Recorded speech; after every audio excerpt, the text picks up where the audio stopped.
Hi friends, today our story is Caps for Sale. It's a very old story that was made into a book. It's written and illustrated by Esfer Slobodkina. Caps for Sale.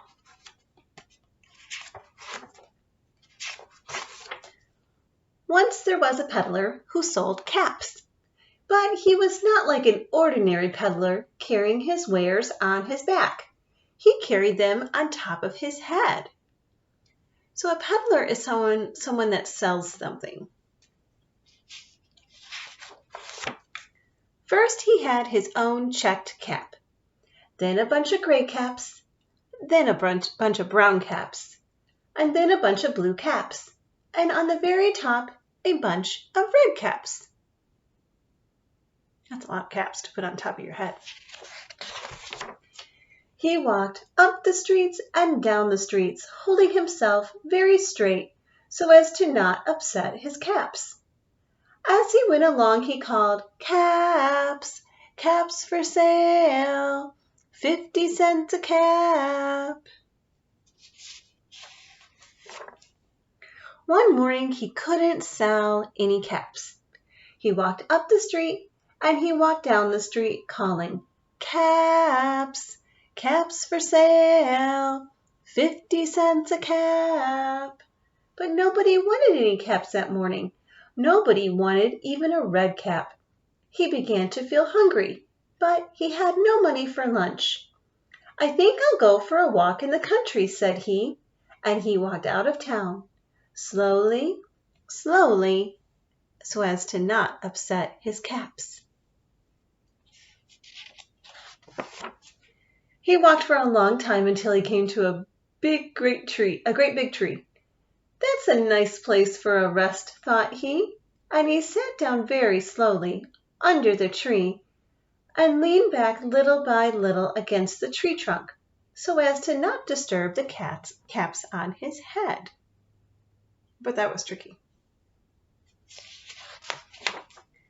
Then he put his hand to feel if they were straight.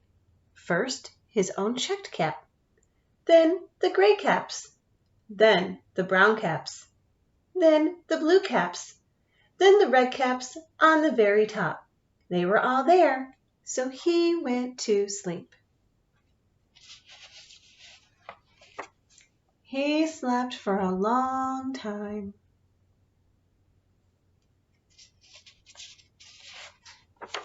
When he woke up, he was refreshed and rested. Did you notice something? Something's missing, isn't it? But before standing up, he felt with his hand to make sure his caps were in the right place. All he felt was his own checked cap.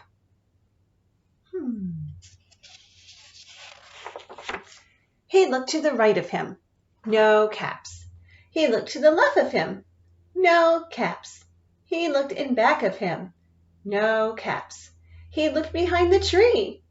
No caps. Then he looked up into the tree, and what do you think he saw?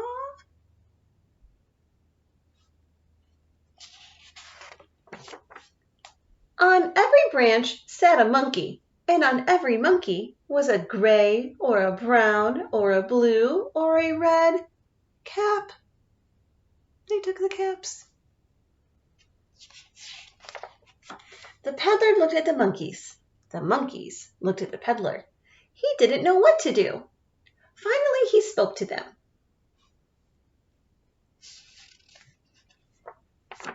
"You monkeys, you," he said, shaking his finger at them. "You give me back my caps." But the monkeys only shook their fingers back at him and said, "Zzz, zzz, zzz." Can you do that? Zzz, zzz, zzz. This made the peddler angry, so he shook both hands at them and said, "You monkeys, you give me back my caps." But the monkeys only shook their hands back at him and said, "Zzz, zzz, zzz."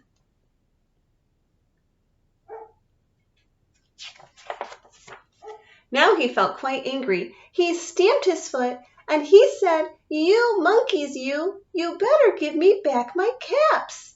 But the monkeys only stamped their feet back at him, and you can do it. Ready? Zzz, zzz, zzz. By this time, the peddler was really very, very angry. He stamped both his feet and shouted, "You monkeys, you must give me back my caps." But the monkeys only stomped both their feet back at him and said, "Zzz, zzz, zzz."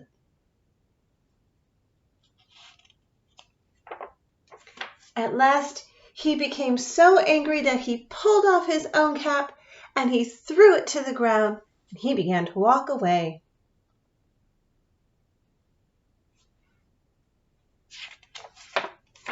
But then each monkey pulled off his own cap,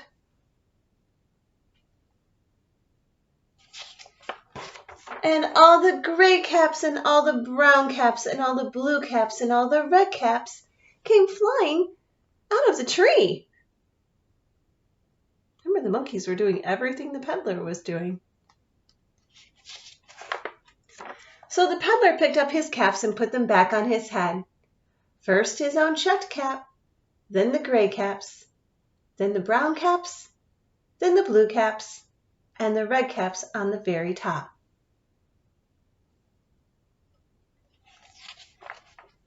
And slowly, slowly, he walked back to town calling. What do you think he said? He said, "Caps, caps for sale, 50 cents a cap." And the words over here say, the end. Have a great day, friends.